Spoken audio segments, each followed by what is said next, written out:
Alioune Maron Grégoire de Sunu Sport. Bonjour à tout le monde. Donc, bonjour coach Aliou Cissé. Je suis là. Bonjour. Donc, bonjour coach. Donc, je voudrais à l'entame de mon propos donc vous remercier ou bien vous féliciter de votre belle prestation face au Brésil. Donc moi j'aurais 2 à 3 questions. Tout d'abord, la première question, c'est par rapport au poste de latéral droit. Parce que coach, vous disiez donc auparavant qu'il faut convoquer des joueurs qui ont du temps de jeu. Mais on a vu que aussi bien Maud Ndiaye et Moussa Wagué n'ont pas beaucoup de temps de jeu au niveau de leur club respectif.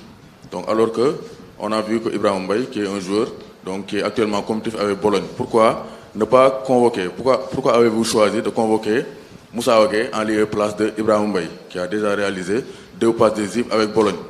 Donc l'autre question aussi, c'est par rapport à Papis Demba Cissé, qui, on le voit, a marqué 9 buts en 9 matchs avec Alanya Sport.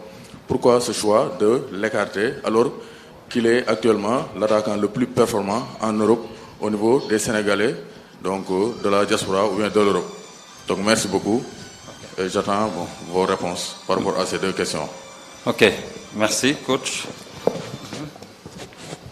Merci beaucoup Grégoire. C'est jamais facile de choisir, c'est jamais facile de constituer une liste quand vous connaissez le potentiel du footballeur sénégalais, le réservoir que nous avons aujourd'hui, que ce soit au niveau des jeunes, mais aussi des moins jeunes. Je le dis, je le répète encore Grégoire, une équipe nationale c'est une porte d'entrée et une porte de sortie. Moussa Wagué, c'est un jeune joueur qui a déjà fait ses preuves avec l'équipe nationale du Sénégal.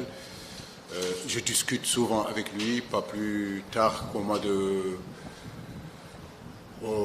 à ce match qu'on a joué contre le Brésil. C'est une situation difficile, effectivement, qu'il vit au Barça. Mais je crois que les qualités de Moussa ne sont plus à démontrer. C'est un jeune joueur, un joueur en devenir un très grand latéral. Donc si je le prends aujourd'hui, c'est parce que justement j'ai confiance en lui.